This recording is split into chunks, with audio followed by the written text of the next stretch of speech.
there's a whole bunch of contradictions in his case, and it's like, how come he's still in there? When you hear a phrase or something that Dr. York was the first to kind of put out there, just like the whole Nubian word that it's like now everybody uses it, but forgetting where that originated from. According to his teaching, he was born to a mother and father on planet Earth. However, him as an incarnation, the spirit or the spirit force within inside of him is from another star constellation. He said, I'm from another world, something of that nature, right? Yeah. And when you look up the word world itself, but it translated as the cosmos or the universe. To say he's from another world, say he's from another universe. So what is he actually saying? He's not from here. And he tells you his whole encounter with Yanun, which he learned later on, which is his higher self. You know what I'm saying? But his skin suit on planet Earth is birthed from his mother and his father. Pleasure to be here. Yeah, welcome to the platform. All right. Yeah. Yeah, so we have about an hour just to get to know, more about you, anything you want to share, but I always like to start off by asking people to introduce themselves, anything you want to share, and then get into how you came into the doctrine, to the knowledge, Partner Babylon, and then we take it from there and just have a conversation, brother. Okay. So Nasu KHEFRE. Sorry, let me just stop. Yeah, sorry to interrupt you. I just wanted to first of all thank you for all the work you guys, you and Sabak and the Moisar are doing, the classes, and I'll be tuning in, and so I just wanted to first of all say, yeah, we're watching, and thank you all for the hard work you're putting in. All right. Thank you as well for the OSM and bringing all the family together. We appreciate it. Sorry, go ahead. Yeah. All right. So my name is Nasu KHEFRE. I'm student teacher, the master teacher. Many people know me as KHEFRE the God. That's my Facebook handle. And I came into the culture when I was 19 years old. And I came in with some of my friends, and then eventually I was one of those people, to be honest, that wasn't really interested in information. And what happened is one of my friends was more into it than me. He told me about it, and I was like, yeah, okay, cool. But then when I started reading the books, I started to see what it's really about. And then I gravitated to more when I get to read it myself. After that, started going to the bookstores in Bushwick, 717 Bushwick Avenue. And they had classes there. We used to attend those classes. Eventually started studying, and eventually one day, McDowell had an elder female. She ended up putting us up there to teach, me and my friend. And what happened is, out of nowhere, she just put us up there because there was some Kakasus in class, and they was answering all the questions, whereas a lot of the Nubians in the class couldn't answer the questions, and they actually was reading the book. So she was were there Kakasu in the doctrine, or just regular people from the street? They seemed like there was brothers that was just reading the books. Okay. So they was answering questions from the seat, but they was answering the questions the way it's in the book. And then the elder lady, it was Hashep. She said, we have people here that could teach the doctrine too. And then she just pulled us up there to teach out of nowhere. And we wasn't prepared, anything like that, right? Right. And then from that day forth, that class and on, I've been teaching ever since. Right. So it's one of those things where you get thrown in the deep end in the swimming pool, and you learn to swim, or you drown, and you obviously, were able to survive. Yeah. Okay. All right. So did you ever get to meet the master or spend time on the land, or like in Georgia? Okay, so when it comes to the master teacher, I never physically met him, because when I came in the culture in 2003. That's a year after he got incarcerated, right? Or kidnapped. So when I came in the culture and I heard about that, because one of the first things you're gonna do is when you start reading the books, you're gonna want to know where the author's at and what's up with him. And of course, they told me he was incarcerated, got kidnapped, and they told me the reasoning. And of course, I do my own research because I always was a studious person to say, let me look into this. So I looked into it, and I eventually came together with two other brothers, Asim Patatun and Sakemi, and another brother named Shemsi. We all came together and we made videos based on our findings of trying to clear the master teacher name. Because it's not so much to want to teach the doctrine and keep on talking about Dr. York, but you should also know why he was in prison and why he was wrongfully incarcerated. So while we out there teaching information, we put out these videos called Defenders of the Truth. It's on YouTube. People could go and check it out. I'll put a link in OSM so people can see. So we answer all the hard questions that people would have about Baba's case, whether it be, so we touched on all those things so that at least for the family, when they're out there and people challenge them on certain things that people say about them, they can have the ammunition to, fight back with the truth. Yeah, and I was watching those videos, and for those who may not be familiar with you, the back to the basic videos were also a great way of you sharing the information. And the video, I even your album, because I know you do a lot of music as well. I remember I supported and I got your album and I loved it. I loved the way you put a lot of those tracks together, and the way you two broke down the case on that video, the rap video. I can't remember what the title is, but it was amazing the way you were able to articulate the case, in one music video. I think you were shooting that video in Brooklyn or something, right? Yeah. So that's excellent, and it's good because we never really get a chance to speak on the case and to hear family talk about it, because for the past over 20 years it's just been the media and hearsay and all the slanderers and all of that was kind of like bombarding the internet. So it's great when I get to speak to family and people that have been around and really know the master teacher, and they're talking from experience. So that's good to hear that. All right. So can you remember sorry, do you want to say something? Yeah. So that's from that level. So then after that, so when it comes to my communication with the master teacher, I never met him physically, but when he had his privileges to write, I was able to write him. Right. And he wrote me back, and he even helped me on my first book. He wanted certain stuff in the book. I had my first book was called Just Be Yourself. And gave me certain information to put in that scroll, which I did, and then put it out to the family. And I believe there's an audio out where he talks about the family should have the book. You understand? Because I was in communication when he had his privileges. Right. Cool. So I only know him through writing. Yeah. And do you remember the first book you ever read? My first book was called The Beginning. Okay. Yeah. I see that one. Yeah, The Beginning. That book shattered my whole concept of, at the time, I didn't go to church, but I know my family background was Christianity. Right. So I knew the basics like any person knows that's born into a family that's Christians. And when I read that book, it was shattering everything, how God make mistakes. And I'm like, what? God make mistake? Yeah. And he's showing you all the evidence in the Bible and, cross-referencing it with science. And I was like, okay, I didn't even complete the book because it was too heavy for me. Right. So my other book after that, it was the mind book after that. Okay. And then that just adjust my mind to it. And then I went back to that book later on to complete it. But that was my first book. Beginning. Okay. Yeah, that's interesting. Yeah, because the beginning book, it just shows you the different perspectives of different cultures and different people of what they consider to be the beginning. And it's like, until you read that book, you never really stop and think that, oh, right, people are just saying the beginning based on the Bible story of the beginning. And when you read and see that other cultures have a completely different account of what they consider to be the beginning, it's amazing. So what aspects of the doctrine would you say particularly resonated with you, other than obviously that kind of like debunking religion? Well, the doctrine is well-rounded, so I like the science. The science is the part I gravitate to, because I like to be able to prove things beyond a shadow of a doubt. And I feel through the lens of science, you're able to do that. So what about that? So go ahead. Right.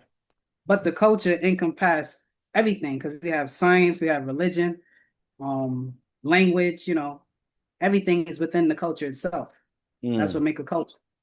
Yeah, it's just that some people gravitate towards like maybe the history, some like the extraterrestrial Mhm. phenomena, was the extraterrestrial or UFO, because a lot of people look at that like you're all crazy, like, you know, they don't really accept that aspect of the doctrine. And you know, of course, that the master came on the scene saying that, you know, Mhm. he was an extraterrestrial from Risk. And how did you find, because I remember there was a recording where he was like, you all didn't really know how, like when we would teach, he would be like, you didn't know how to deal with those questions, like, oh, you know, this guy says is, you know, it's from a planet called Risk and so on. And then as more evidence and more people started to have experiences, you know, with abductions or whatever, it's like, and NASA and certain people started to talk about it. It was like, now you all don't sound so crazy anymore. So I just wondered if you had any type of experience with, you know, that whole kind of extraterrestrial UFO aspect of the doctrine. No, No. never. No. Okay, so when people say, how can you prove that he's from Planet Risk, or you say that you deal with science and facts, Mhm. what's normally what would be your answer to that question? I would say that according to his teaching, he was born to a mother and father on planet Earth.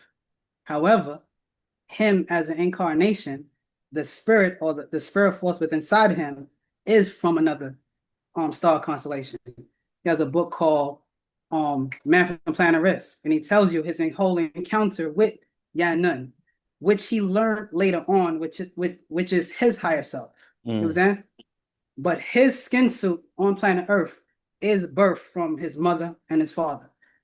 Now, in other cultures in the world have the same concept. You have a person called the Dalai Lama. The Dalai Lama would tell you he's a incarnation of the previous Dalai Lama. Or you mm, got in the Indian culture, you have what's his name? Sai Baba. Sai mm, Baba is also another person who would say he's an avatar of his culture. You know what I'm saying? So when you're looking at Baba, he's a vessel, a physical vessel, just like we are on Earth. And the incarnation in him is the being or the entity that's from another place, which is himself, just mm. in another time stream. Right, So right. although so sometimes people kick the information, they'll say, okay, the physical person is from planet Risk. Ancient, yes. All of us is not from the planet, right? Mm, But when it comes to his physical body, his shell, that physical person was actually born here. And right. then the incarnation is actually from another galaxy. Yeah, because this is one aspect of the doctrine that, you know, the question keeps coming up over and over again. Even, you know, when I'm teaching and stuff, like people just can't, like you say, it's good that you pointed out these other people and other cultures that talk about avatars and so forth. But when it comes to Baba's, like, people can't get that whole concept of separating the physical body from the spiritual being. And they look at us like, you know, we're crazy. But, you know, as you said, even First, the Bible says all that kind of stuff as well. I think one of the reasons is that people are racist, even Sorry, black I people, when think it your comes. connections, you're frozen for a minute. Oh, you're back. Yeah, you just froze Okay, for a bit. So if you just rewind a little bit. so I was saying that I've what I notice is that people have a form of bias and racism against black people. Mm, Because think about it, if we're the first people, scientists says the oldest race on the planet is the Kosan. Some of them will even try to say they're not African, right? yeah. At the end of the day, we know that those people are African, and all Africans, if that was the cradle or the race, the root race of humanity. So with that being in mind, how can all races come from them, according to them, right? Mm. And skip over the original race, and then we have an Asian Yeah, avatar. Skip right. over the original race, and we have Hindu avatar. You know what I'm saying? And then Yeah. when we say we have an African avatar, people go, "Whoa, hold up, that's a Mm, problem there." So yeah. that just shows that people don't even reason what's going on in the world. Because even with the Dalai Lama, he's able to say that, and he could be on the Oprah Winfrey show. He Mm-hmm. could be with the president, and no one has a problem with his history and what he says he's from. And he Right. says that he's not the original like Dalai Lama. You know what I'm saying? Yeah. And it's just racism when it comes to us. Mm. That's a very, very important point, which ties into the case. And I know the case is ongoing, and I know we have a legal team, but you're very familiar with the case. If there were a number of quick points or things you would like to say for someone who was new, didn't know anything about what's going on with the case, are there a few nuggets that you could give us just for the listening audience to be like, how you know this, how you know he's innocent, and a key aspects of the case that most people should be familiar with? Okay. So when researching any case in the world, remember, it's one side versus another side, right? And when I study most cases in the world, anyone, how the court system is set up is anyone could accuse you of something, and as long as they have a bunch of people corroborating that story, you're considered guilty, right? That's how it goes in America's justice system. There's truly, they don't really need evidence of anything. When it comes to Dr. York case, you got to say, where's the evidence? First and foremost, what is his charges? You'll hear that most people will say, oh, child molestation. And I would say, that's a lie. Because that's not what he's in prison for. Most people, that's what they'll automatically jump to. We say that's not what he's in prison for. He's in federal prison, and child molestation is not a federal charge. That's a state charge. What he's in prison for is, one, they call it transporting minors across state line with the intent to, sex, something of that nature, right? The problem is, you had one of the attorneys, her name is Joan Greer. She was put on the stand, and she was asked during his case, do you have evidence for the transporting of minors across state line? And you know what her response was in the transcript? No. However, he still got charged for that charge. You understand? That's right. That's the main charge that a lot of people talk about. Because a person will say, well, child molestation and transporting minors across state lines is the same thing. Okay, cool. But when the opposition was put on stand and asked the question, do you have evidence of this? They said no. Yet they still charged him for it. What's another one of his charges? Rico and racketeering. Yeah. Okay. Rico and racketeering. He let us know in many audios while the trial was going on that when a person get hit with Rico, first of all, that's a drug charge. That's a conspiracy charge, right? And most of the times, people get hit with the Rico, you have to have an organization. Well, a person can say, well, the Nuwapians are the organization. Okay, cool. Anyone who knows about Rico, if you ever watched the movie American Gangster, they got hit with the Rico. Once they got hit with the Rico, every family member that was connected to the head person in that family, the businesses that they had was all shut down, and they was locked up as well. How is it that Dr. York is the only one that get hit with a Rico and the only one in federal prison doing what, 135 years by himself? And he told us that this is going to be the thing where they're going to set precedents to use this against anyone that comes after him. Because how the court system work is once they could get away with it the first time, then they're going to do it again with the next person. Because they're going to say, well, according to the York case, he was able to lock one person up for Rico. So now, if you look at the president, exactly. You look at the most of the court cases in the future now, even with cases like, say, Puff Daddy. I was just going to say that. Yeah, Diddy had the Rico and exactly. They use it on him. And it's like, where's the other people? Well, they don't need no other people now because they already set the precedents with Dr. York's case. You know? So stuff like that. What's another one of his charges? Rico, racketeering. Oh, the racketeering, dealing with money. There is a key witness that literally put out a verbal affidavit and a written Abigail, affidavit. right? Abigail Washington, right? Yeah. She literally said that she was in charge of the money. However, she's not in prison. Yeah. She says this. You know what I'm saying? So it's like, there's a whole bunch of contradictions in his case. And it's like, how come he's still in there? It has to be for a higher purpose. So it's almost like the higher ups of the court system or the government want him in there because of what he's doing. And most people say, what he's doing, putting out information to wake up the minds of the people. And some people may look at that as frivolous. Like, come on, that's a small thing. Waking up. There's a lot of people trying to wake up people. Yeah, but not like this. You understand? Not this type of information. Not like this. That's not right. like this. Or having the same impact like this. Exactly. So those are some points. Yeah. So the real reason for him being incarcerated or behind bars is what? The real reason he's locked up is because of who and what he is in this day and time. If people really study history and all of our past teachers that came along, right? Let's take the Nation of Islam, for instance. You have the Nation of Islam, and the type of information they teach is very similar to our information, meaning the original teaching, not what they teach today. What Elijah Muhammad was teaching, he was talking about 76 trillion years of information. He also talked about the creation of the white man. He also talked about every 25,000 years, one of us is appointed to do certain jobs. Yeah. And all these, and then right after that comes who? Dr. York, kicking what? Very similar information. Every 25,000 years, a female force of nature appoint a male living being. The whole concept of extraterrestrials. Well, the Nation of Islam, if they understood the original teaching of Elijah Muhammad, it's the same thing. Because he was talking about extraterrestrials as well. You understand? So when we talk about it and being taught by Dr. York, it's a succession of teachers, a line of teachers that's here on the planet. Elijah Muhammad was one, and he did what he had to do for his time. And now Dr. York is the next one that's here. But what he's here to do is also to raise all of us up. You understand? To become likened unto him. Wow. Yeah, powerful. And that's what a lot of people are afraid of. Yeah. And how do you feel that in the last 22 years,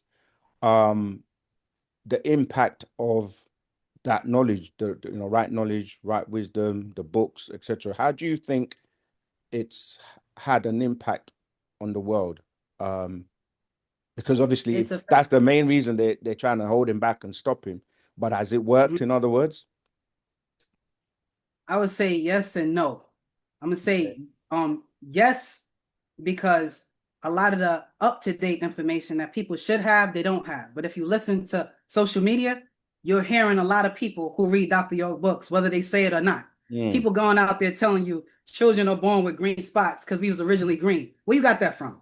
People are talking about the Anunnakis in this day and time. We passed the Anunnakis. We like, they not us. They still stuck in schools where they still calling ourselves the Anunnakis. You understand? Well, we passed that.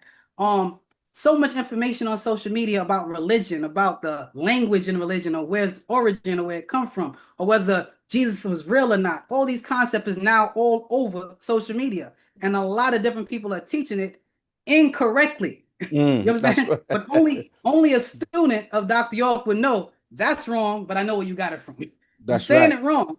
I know where you got it from, and you're not saying where you got it from, but we know. Now, next part of your question was, I said yes and no.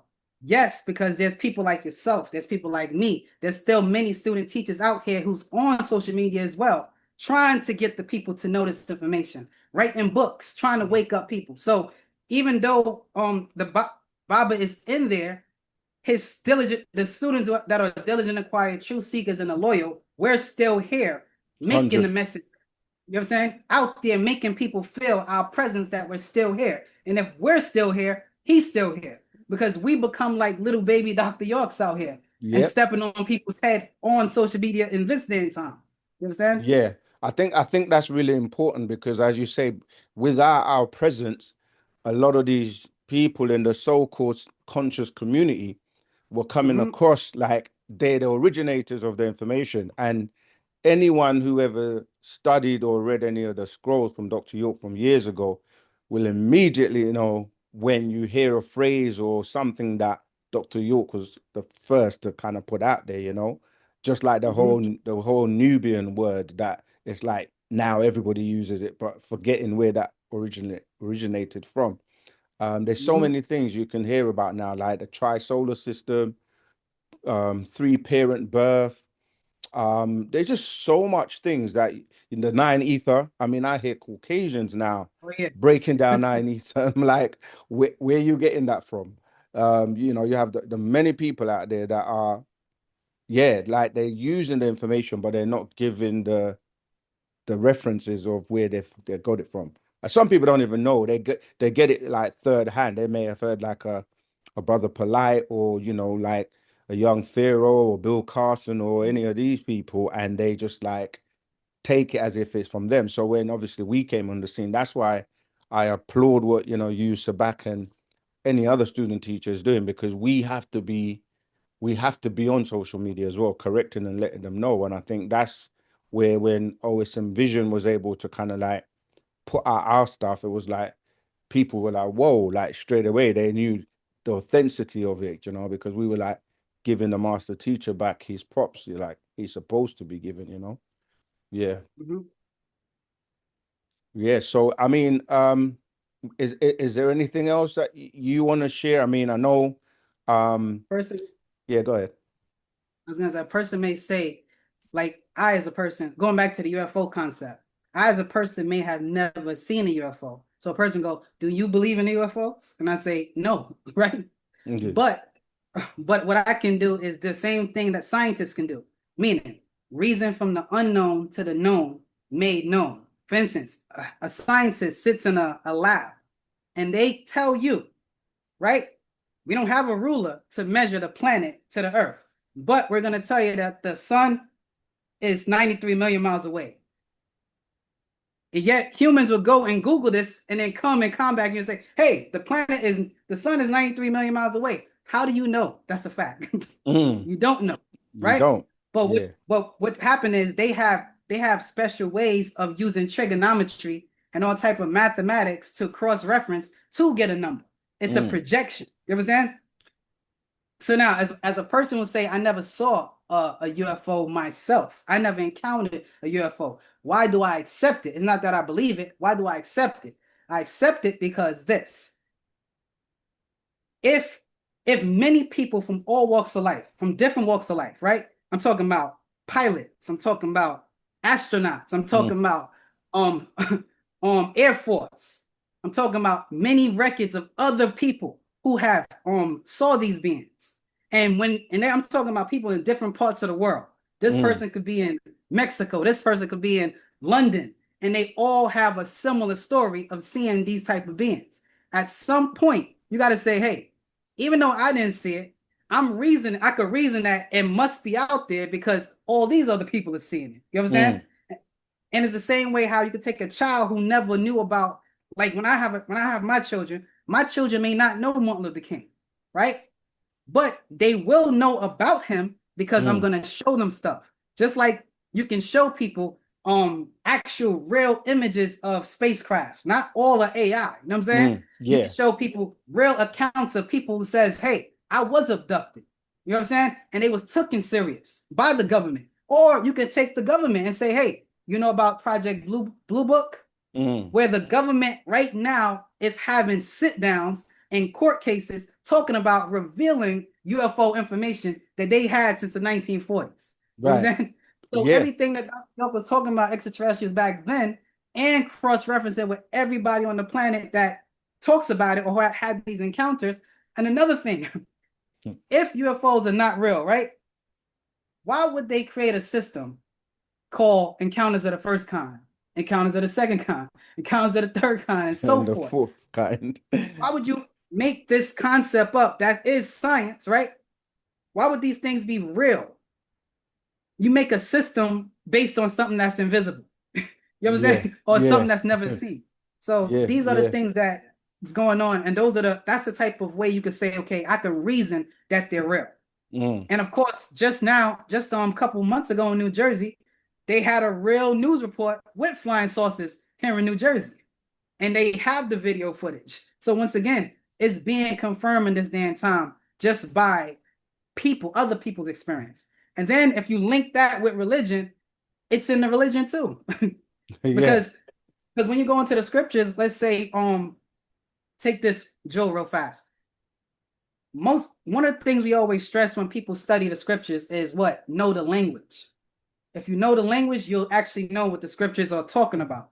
So the scriptures are flooded with UFO encounters in the books. And why people don't realize it is because they're not seeing the bigger picture because they don't know the language. So check this out. There's a quote in the Bible. I don't know the exact quote, but Jesus was asked, he made a statement. He said, I am from above and you are from beneath. From beneath, yeah. Right. Now, when you go and look up the word for above, you get the Greek word ano. right? Yes. ANO, Yeah, that's right. right? ANO is nothing but the high god of the Anunnakis called Anu in the Bible. That person go, hey, but as that's talking about the Anunnakis. Okay, cool. What do Anu means? It means up there or on high. Well, Anu in the Sumerian tablets, it means the same thing. What else? So another thing he said, I'm from above, you are from beneath. And there was a chapter where he talked about he's from this world and you're from, he said, I'm from another world, something of that nature, right? Yeah. And when you look up the word world itself, you find that the word world was the translated in that quote, I forgot the actual quote, but it translated as the cosmos or the universe. To say he's from another world, say he's from another universe. So what is he actually saying? He's not from here, but he's here now. You understand? Then you could say, a person could say, hey, is the Anunnakis in the scripture? And the word Anunnaki itself, you may not be able to find the word Anunnaki, but you can find the word Anak, right? Or Anakim, right? And those are offshoots of the word Anunnaki that's in the scriptures. And who are the Anunnakis?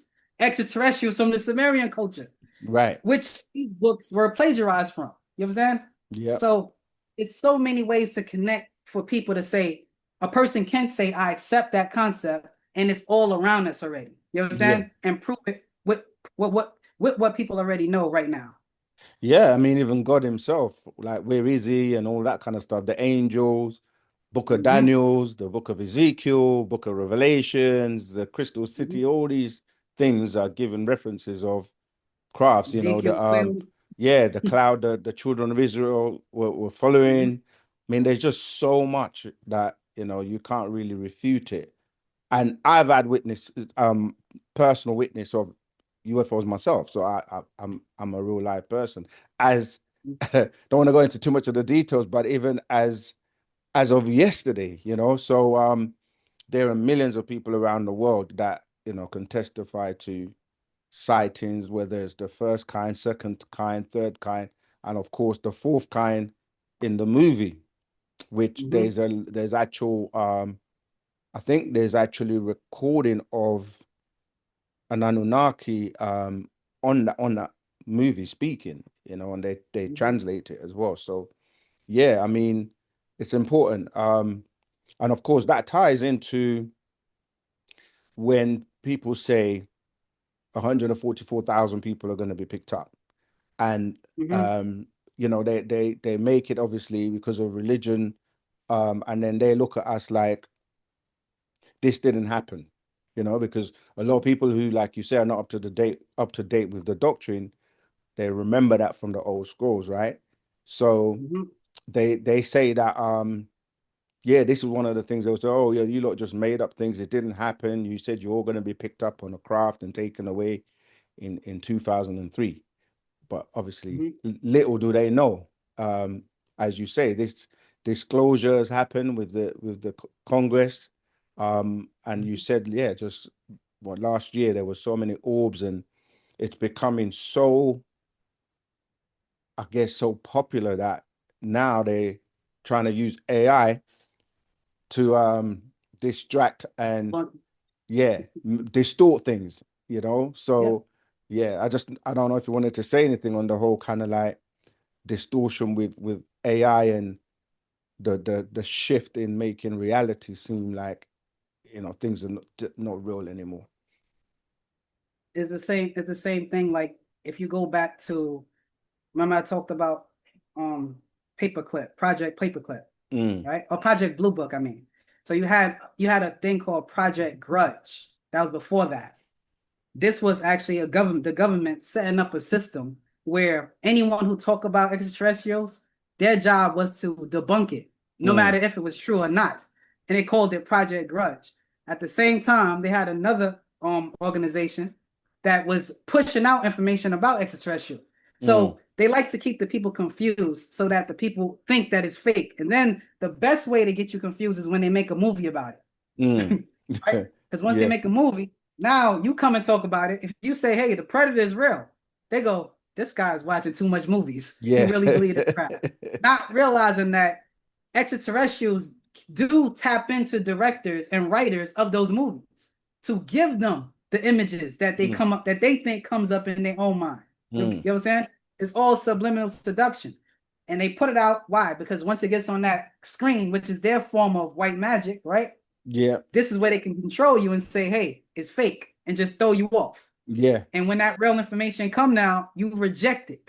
When we Yep. come in and say, hey, it's real, you go, man, it's fake. You talking some movie stuff, cinema stuff. It's not real. Absolutely, absolutely. And I mean, with AI, they say that this year and next year is something where, like, they're gonna have even now they have AI that put out YouTube videos to distort things so that you look. They're saying it's gonna be harder for you to know when you watch something or see something if it's real or not. And of course, you got like robots and certain things coming in which are making reality and control of people's lives more and more difficult. And this is something that, if we go back to books like the Millennium Book, The Year 2000 and What to Expect, Dr. York versus the Computer, there's so many scrolls that we could think about that the master had already warned us about this. And you see how it's unfolding, like in 2025 with what's going on. And I mean, obviously, you're in America. You guys are more likely to kind of be in the thick of what's going on over there. We just read and see a lot of things on the news with what the new president is doing. Is there anything you can share with us in terms of being there and being on the ground in terms of the changes? With the AI thing? Just like life in general over there with new technology and like control systems and things like that. Does that make sense? America is a smokescreen. So everything appears normal over here, but it's what's happening behind the scenes. So we know that if you do your research in America, you'll find that Trump, the what do you call it? The what we call him? The NARS man. Anyway, I'm trying to remember the term myself. I know what you're saying. Yeah. so Trump at the moment is changing a lot of laws that apply to people of color, or black people, right? And I know that's going to affect them in the future, and in a negative way. Many laws that he's changed, he's using a lot of executive orders to change a lot of things behind the scene, and it's a sad thing for us if we don't come together for the type of things that he's doing and the rights that he's taking away. So, that's about it. But everything else seems normal. If you're just a person that's living life, everything will appear normal. You have to be a person that's into the government politics to really know what's going on behind the scene. But those things you could just look it up and find out that laws are changing every day. I see a lot of fires as well that are going on at the moment in America. Is that affecting any of you or the family over there at all, or is that, because we know not the over LA here. fires, but there was some other fires recently. Well, not in our area, not in the area I'm at. Okay, yeah. All right. I mean, we're kind of coming to the last 20 minutes or so. So, I mean, if there's anything you want to share about what you do, your work, I know like you have some social media handles and things like that. Anything you want to, want to share, feel free. So right now, I like to promote my book. I got like 3 books out right now. One's called the Transfigured Christ. That's out there on social media for free. I got another one called Mind Your Mind. And I got the one I just put out yesterday called God Scrolls and UFOs. Okay. So if it's okay, I could put it in the OSM link and to show. Sure. Yeah. Or send it to me and I'll make sure we get it out there, because that's one of the things, like in touching on, what we need to do in terms of coming together and just being more supportive of each other, because I mean, it's been a long time and we know Baba's coming home. However, there's still the rebuilding of our tribe, our family, and supporting one another. So, this platform is dedicated to try and tell our story, showcase us and what we do. And absolutely no problem at all to push that. Yeah. Okay, cool. All right. So what about classes? How you guys finding, like, are we reaching more people out there? Are people attending classes more now, or is it just Yeah. been okay? Yeah, because we Well, get a lot of questions about, different stores and different locations and where people can go for the information. yeah, class is regular. You're gonna have your days where there's a lot more people than other days, Mm. but people come out. New people often come because the brothers are propagating, and yeah, everything is cool. What you guys, if you guys wanted to on Sundays, if someone's available, you could link. You could like take the channel or the Right. YouTube channel and put in y'all in the OSM if y'all choose to while it's live, Okay. so Yeah, we that could do that. Yeah. As people can long as ask we have questions. a connection, and yeah, we could do that. Yeah. Because Absolutely. every Sunday we do it live so that people could ask questions in real time right there. Right. Okay. Yeah, yeah. That's something we can work on. Definitely. Definitely. Okay. Yeah. Is there anything you wanna, ask me, or know about the family in London, and yeah, just so you know we Yeah. can we can How share. how did I learned about you on social media? So how Oh, you came okay. how you came to culture? Yeah, like you, I think I always had questions when I was young and growing up, and I just had questions that nobody could answer. And every time I say or tell this story, I remember bits and pieces to it. Um, because there are times when I would say that I came across it from somebody I went to the studio with, because I used to be I still do, but I was more involved with the music business. And but the first time I came across it was my brother had given me an audio recording to listen to. And I remember I was working on a computer, and I played it, and as I was working, I was listening to this person speaking, and it just stopped me in my tracks. I didn't know that was a master teacher or anything at the time. And yeah, it just literally stopped me in my tracks, and I turned around to kind of look at the tape recorder or whatever it was, and just saying to myself, nah, there's that one person on this planet who knows what they're talking about. And then but I didn't know who it was. I just let it go, and then I was introduced to a book. I was given a book. The first book I read was called The Book of Names. Back to the Beginning, The Book of Names. Yeah, I read that, and it blew my mind. And then I was at a studio, and the sister that was recording, her boyfriend at the time was coming to pick her up, and or meet her afterwards, and he was an Ansar. But again, I didn't know anything about Ansar or Sunni. I just thought the person was Farrakhan, because I was a bit familiar with Farrakhan, and because he had an American accent in the UK, we only really knew about Farrakhan as one of the most like prolific conscious speakers. So I just assumed it was Farrakhan. But then on that day after the studio session, we went to get something to eat, and we were chilling and waiting for her, her mate to come and get her. And when he came, he was dressed in all white, the way we used to dress in during the Ansar days. And there was another brother who had come from New York, and he was a Sunni Muslim. But anyway, during that meal, we were having a conversation.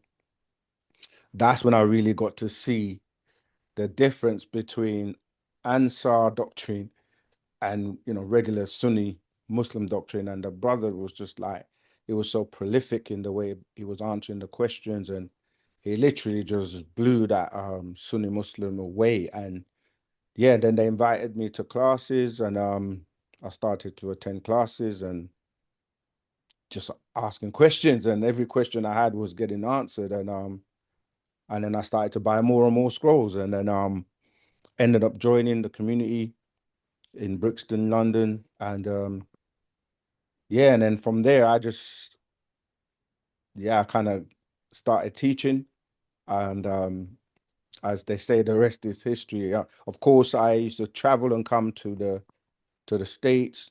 Savior's Day, we used to come and help out working on the land. And then eventually I moved out to Egerton, and yeah, was there for a while, and then the master got incarcerated, and yeah, that's kind of how I came into the information. And we've also gone through ups and downs, because since the master's incarceration, a lot of people just kind of like dwindled away. But those of us who have been steadfast, holding onto the rope, yeah, we just kept together as a family and still together now. So in the UK, there are different parts. So London's like the main city, but you have other cities like Birmingham, Luton, where we have other family members. So yeah, we trying our best to just keep the knowledge and everything going. Yeah, so that's how I came into the doctrine, and never look back, never look back. And every question the master was able to answer thoroughly. And you just know it, when we have that, what we call the DNA explosion, um, you can't make it up. It's an experience that only you can really tell. Like you can tell other people, but you just know when truth hits you and when it's true, and that's it. Yeah. Hmm. Oh, Yeah. from earlier, you asked me about Tamaray. I've been to Tamaray a couple of times, but like I said, this is after. So, Yeah. family members in New York used to, rent buses out, and we used to go to Georgia, and it was a beautiful sight to see with the pyramids and Hmm. Egyptian sculptures and the unity of the family. It was a beautiful thing when I went Mm. out there, and I Yeah. got the liberty to go out there many times, actually. You Mm. know, Yeah. so Yeah. It was amazing when Pops would come out and teach. Um, Yeah, many times when he would just come out and start teaching either by the beach or up by the stage, or just, anyway, you normally would know when Pops was around because there was an energy and a vibration and a shift, and you just see people moving in one direction, and you're like, okay, something's happening over there, and you go over there, and yeah, he would just start answering questions, and before you know it, it's a long class, and yeah, it was beautiful. So we're just looking forward to that day when he comes home. Yeah. definitely, definitely. All right. Yeah, man, we've come into the last few minutes. So, I want to take time to really show love for you coming on the platform. Um yeah, just keep doing what you're doing. Love the back to basic videos, and All right, love the music, and yeah, we'll definitely try and get hold of your books as well, because we want to put them in a store so people can have okay, access to them. So we'll talk on that. And all right, yeah, just I shook to you, I shook to the family out there, and look forward to us catching up again at some point and meeting physically in the flesh. definitely, definitely. All right. Yeah, as well. Tao, Thanks for having me. absolutely, anytime. All right, brother. Yeah, Zamal, all right, bye. Wadu.